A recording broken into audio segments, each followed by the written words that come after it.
It was July 2, 1943, over Castelvetrano airfield in Sicily. The German Focke-Wulf 190 pilot never even saw the P-40 Warhawk plummeting from above, not until machine gun fire ripped through his fuselage, sending his aircraft spinning uncontrollably towards the Sicilian countryside below. First Lieutenant Charles B. Hall, a 22-year-old from Brazil, Indiana, had just achieved what German Luftwaffe commanders believed impossible. A black pilot had shot down one of their elite fighter aircraft. The swastika painted on Hall's P-40L Warhawk that afternoon would become the first of 112 enemy aircraft destroyed by the men the Germans would reportedly come to call Schwarzwagelmenschen, the black BIRDMEN. In Nazi Germany, racial doctrine classified black people as unmatched, subhuman, incapable of mastering complex machinery or demonstrating courage in combat. The Nuremberg laws had forbidden marriages between Germans and people of African descent.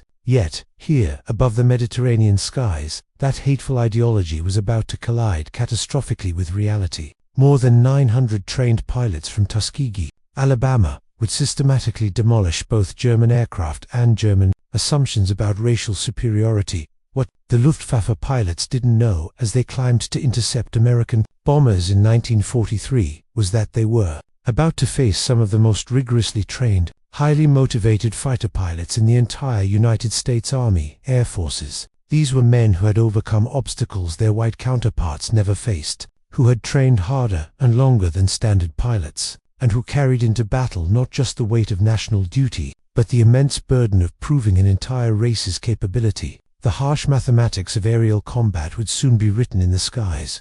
Over Europe, 15,000 combat sorties, 1,578 missions, 112 aerial victories, and a bomber escort loss rate significantly lower than white fighter groups. These statistics would force even the most fanatical Nazi ideologues to confront the bankruptcy of their racial theories. The journey toward that first aerial victory began not in combat, but in the hostile environment of American segregation. In 1925, the U.S. Army War College had published a report titled Employment of Negro Manpower in War that concluded, compared to the white man, he is admittedly of inferior mentality. He is inherently weak in character. This official military assessment claimed that black soldiers lacked the intelligence for technical roles and the courage for combat leadership. Yet, even as military leaders clung to these prejudices, a small group of black Americans was already proving them wrong. Eugene Bullard had flown for France in World War I because America wouldn't let him serve.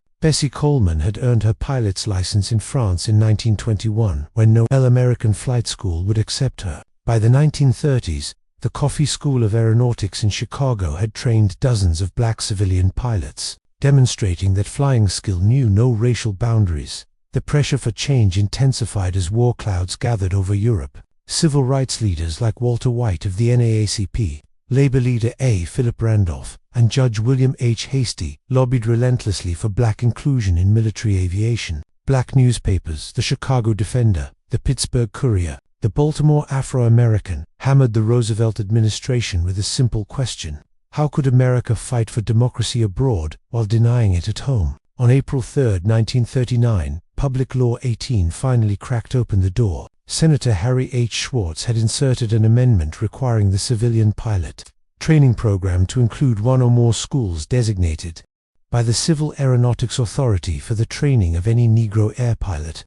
It was a grudging concession, wrapped in segregation, but it was a beginning. When Franklin Roosevelt ran for an unprecedented third term in 1940, he needed black votes in key northern cities. On January 16, 1941, Secretary of War Henry L. Stimson announced the formation of the 99th Pursuit Squadron, an all-black flying unit. The announcement came with a caveat that revealed the military's true expectations. This would be an experiment to test whether blacks could be trained as combat pilots. Captain Benjamin O. Davis Jr. understood the immense weight of command when he led 26 pilots of the 99th Fighter Squadron to North Africa in April 1943. The son of America's first black general, Davis had endured 4 years of silent treatment at West Point, where no white cadet would speak to him outside of official duties. Now he commanded men who carried not just their own hopes, but the aspirations of 13 million black Americans. the 99th arrived at Tunisia, attached to the 33rd Fighter Group under Colonel William W. Moffett, a commander who made no secret of his skepticism about black pilots. Mumia assigned them patrol missions over the Mediterranean, deliberately keeping them away from the real action. He wanted them to fail, and when they didn't immediately excel, he had his excuse. The morning of June 2, 1943, marked their first combat mission, an attack on the Italian-held island of Pantelleria. As their worn P-40 Warhawks climbed toward their targets, German fighters suddenly appeared. The Tuskegee pilots held formation, protecting their bombers. No aircraft were lost on either side, but the Germans had learned their first lesson. These pilots wouldn't break under pressure. But it was July 2, 1943, that changed everything. Charles Hall was flying his 8th mission, escorting B-25 Mitchell bombers attacking Castelvetrano airfield in Sicily. 2 Focke-Wulf 190s bore down on the bomber formation. Hall later testified, "I saw 2 Focke-Wulfs following the bombers just after the bombs were dropped. I headed for the space between the fighters and bombers and managed to turn inside the Jerrys. I fired a long burst and saw my tracers penetrate the second aircraft. He was turning to the left but suddenly fell off and headed straight into the ground. When Hall landed, the entire base erupted. Black ground crews who had endured months of insults from white personnel finally had their answer to every slight. Hall's victory was the first aerial kill by a black American pilot in U.S. military history. By January 1944, the 99th Fighter Squadron had been in combat for 7 months, but Colonel Mumia had filed a devastating report, claiming they lacked aggressiveness and recommending their removal from combat. The report reached General Henry Hap Arnold, who prepared to shut down the experiment. Then came Anzio. On January 27, 1944, the Luftwaffe launched massive raids on Allied forces at the Anzio beachhead. 15 pilots of the 99th, flying obsolete P-40s, encountered superior Focke-Wulf 190s over the battlefield. What followed would silence the critics forever. The 99th shot down multiple enemy aircraft. Sources vary between 8 and 13 kills over 2 days. Captain Charles Hall claimed 2 more victories, bringing his total to 3. In 2 days, flying inferior equipment, they had destroyed more enemy aircraft than they had in their previous 7 months of combat. The War Department launched a study comparing the 99th with other P-40 squadrons and concluded they were performing just as well as white units. The success at Anzio proved black pilots could excel in combat when given the opportunity. In May 1944, the 332nd Fighter Group, combining the 99th, 100th, 301st, and 302nd Fighter Squadrons, received orders that would transform them from outcasts to legends. They would join the 15th Air Force as bomber escorts, flying the long, dangerous missions deep into Nazi Germany. Colonel Benjamin Davis gathered his pilots at Ramitelli Airfield on Italy's Adriatic coast. "We cannot afford to lose bombers," he told them. "Our job is not to be aces. Our job is to bring those bombers home." This directive would define their combat philosophy: stay with the bombers, no matter what. In June 1944, General Nathan Twining ordered a systematic marking system for fighter groups. Each would receive distinctive colors for instant identification. The 332nd was assigned red, not just red noses or red bands, but entire tail sections painted crimson. The P-51 Mustangs, with their red tails, red propeller spinners, and red nose bands, became instantly recognizable. The first bomber crews to receive red tail escorts didn't know their protectors were black. They only knew that these fighters stayed close, never abandoning them for easy kills. Word spread through the bomber groups: request the red tails if you can get them. July 18, 1944, would test the red tails like never before. Colonel Davis led 66 Mustangs to rendezvous with bombers targeting the Luftwaffe base at Memmingen, Germany. The bombers were late. Davis made a crucial decision: orbit in enemy territory rather than return to base. When the bombers finally appeared, so did the Luftwaffe, approximately 100 German fighters attacking from multiple directions. The Germans had learned that overwhelming numbers might break the red tail's protective screen. Despite fierce defense by the 332nd, who claimed 11 to 12 victories, 15 B-17s fell to enemy fighters. In 20 minutes of savage combat, the 332nd lost 3 pilots, Lieutenants Robert Hutton, Wellington Irving, and Alfred Brown. Critics claimed the high bomber losses proved black pilots couldn't handle major battles. but operational analysis revealed the truth. The 332nd had arrived at an impossible situation, with massive German forces already engaging the bombers. They had prevented complete disaster. By March 1945, the Luftwaffe's conventional fighters could barely challenge Allied air supremacy, but Germany had one last card: the Messerschmitt Me 262, the world's first operational jet fighter. With a top speed of 540 miles per hour, it could outrun any propeller-driven aircraft. On March 24, 1945, the 332nd Fighter Group received its most challenging assignment: escort bombers. 1,600 miles round trip to Berlin to attack the Daimler-Benz tank factory. Intelligence warned that Me-262s from Jagdgeschwader 7 would defend the target. Colonel Davis led 43 P-51 Mustangs into the heart of the Reich. As they approached Berlin, Me-262s appeared, the largest jet fighter force ever assembled for a single interception. Lieutenant Roscoe Brown had studied the jet's weaknesses. "We knew that German jets were faster than we were. Instead of going directly after them, we went away from them and then turned into their blind spots," he explained. Brown shot down one Me-262, reporting, "I pulled up at him in a 15-degree climb and fired 3 long bursts from 2,000 feet at 8 o'clock to him. Almost immediately, the pilot bailed out from about 24,500 feet. Lieutenant Earl Lane performed what many considered impossible, shooting down an Me-262 with a 2,000-yard deflection shot, using the new K-14 computing gun sight. Lieutenant Charles Brantley claimed the third jet victory that day. The destruction of 3 Me-262s in a single engagement represented more jets than most fighter groups would destroy in the entire war. The Red Tails had just exceeded the total of all previous American Me-262 kills in one afternoon. The 332nd Fighter Group earned a Distinguished Unit Citation for this mission. Not all encounters between Tuskegee Airmen and Germans ended in victory. 32 pilots became prisoners of war, and their experiences revealed complex interactions between Nazi ideology and military reality. Lieutenant Alexander Jefferson was shot down on August 12, 1944. During his 19th mission, his P-51 took flak over southern France while strafing radar installations. At his interrogation, the German officer had extensive intelligence about the 332nd Fighter Group. The interrogator had information about Ramitelli Airfield, about our squadron commanders, even details about my parents' home in Detroit. Jefferson recalled, "He knew my father was a teacher and my mother's maiden name. Their intelligence was frighteningly thorough."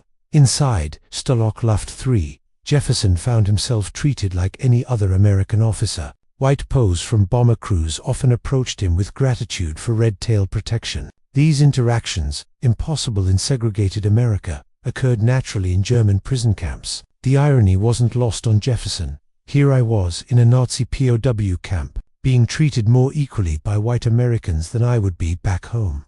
When the war ended and Jefferson returned to the United States, he was immediately segregated at the disembarkation point. While German pilots reportedly acknowledged the Red Tails' skill with the nickname Schwarzwagelmensch, American bomber crews became their most vocal champions. These men, who faced death on every mission, cared nothing about race, only survival. Bomber crews developed their own mythology about the Red Tails. Stories spread about their distinctive flying style, the way they waggled their wings in greeting, their tight formations, their refusal to abandon damaged bombers. Red Tail Angels became the bomber crew's name for them. The statistics supported the bomber crew's preferences. Research by Air Force historian Dr. Daniel Holman revealed that bombers under 332nd Fighter Group escort lost only 27 aircraft to enemy fighters, compared to an average of 46 for other P-51 groups of the 15th Air Force. His superior protection rate occurred despite the Red Tails flying some of the longest and most dangerous missions of the war. By war's end, the Tuskegee Airmen had compiled a combat record that demolished every pre-war assumption about black military capability. Combat operations: 1,578 combat missions flown, more than 15,000 individual sorties, completed 179 bomber escort missions, 311 missions for the 15th Air Force. Enemy aircraft destroyed: 112 enemy aircraft destroyed in aerial combat, 150 enemy aircraft destroyed on the ground, 3 Me-262 jet fighters shot down on March 24, 1945. Ground targets. Destroyed 950 rail cars, trucks, and motor vehicles. 254 locomotive engines. The TA-22, formerly Italian destroyer, Giuseppe Mazzini, damaged beyond repair on June 25, 1944. Protection record. Only 27 bombers lost to enemy fighters, versus an average of 46 for other groups. This superior protection rate was maintained across 179 escort missions. Individual achievements. Lee Archer, for confirmed victories. Joseph Ellsbury, for victories, including 3 FW-190s, on July 12, 1944. Edward Toppins, for victories. Clarence Lester, 3 kills in 1 mission. July 18, 1944. Decorations earned. 96. Distinguished Flying Crosses for 332nd Fighter Group pilots. 744 Air Medals. 14. Bronze Stars. 8 Purple Hearts. 3 Distinguished Unit Citations for the 99th Fighter Squadron. 1 Distinguished Unit Citation for the 332nd Fighter Group. Human cost. 66 pilots killed in action. 32 pilots captured as prisoners of war. 84 killed in training and non-combat missions. The transformation from mockery to respect wasn't just about courage. It reflected superior American training methods and technological advantages the Red Tails wielded with precision. At Tuskegee, pilots flew more hours than their white counterparts, 300 compared to 204 white pilots. They practiced formation flying obsessively, knowing that in combat, discipline would be their edge. The washout rate at Tuskegee was 60%, compared to 40% for white cadets. Only the very best survived the program, creating what Colonel Noel Parrish, Tuskegee commander, called a super-selected group. The progression through aircraft types told its own story. The 99th began with hand-me-down P-40 Warhawks, already obsolete when they arrived in North Africa. These liquid-cooled Allison engine fighters were inferior to German Bf-109s and FW-190s in almost every performance metric, yet the Tuskegee pilots used the P-40's superior turning ability and rugged construction to hold their own. The arrival of P-51 Mustangs in July 1944 transformed the Red Tails into equals of any fighter unit in the war. The North American P-51D Mustang represented American industrial perfection. Its Packard-built Merlin engine gave it a top speed of 437 miles per hour. Its 6.50 caliber machine guns could destroy any aircraft. Most importantly, its range over 1,600 miles with drop tanks allowed it to escort bombers anywhere in the Reich. Behind every pilot who shot down a German aircraft stood dozens of support personnel, mechanics, armorers, and crew chiefs who kept the Red Tails flying. Of the approximately 16,000 Tuskegee Airmen who served, fewer than 1,000 were pilots. The rest were the unsung heroes who made victory possible. The ground crews worked miracles with limited resources. Ramitelli Airfield in Italy was primitive compared to other American bases. Spare parts were scarce, with the 332nd often last in line for supplies. Yet, their aircraft availability rate, the percentage of planes ready for combat, equaled or exceeded that of white units. These ground crews also faced combat. German raids on Ramitelli were rare but deadly. On March 24, 1944, a German bombing raid killed several support personnel. The men continued working through the attack, pulling aircraft away from burning fuel dumps. The strategic bombing campaign over Europe provided the ultimate testing ground for the Tuskegee Airmen. Each B-17 Flying Fortress cost $238,000 and carried 10 highly trained crew members. The loss of a single bomber represented a strategic setback that rippled through the entire war effort. This is why bomber protection mattered more than aerial victories. Colonel Davis understood this when he ordered his pilots to resist the temptation to chase German fighters. "Anyone can shoot down a fighter if they abandon their post," he said. "It takes discipline to stay with the bombers when the enemy is running." The Red Tails' escort tactics evolved through experience. They developed a 3-layer defense, close escort weaving directly above the bombers, medium escort positioned to intercept incoming fighters, and high escort watching for diving attacks. This system required precise coordination and absolute discipline.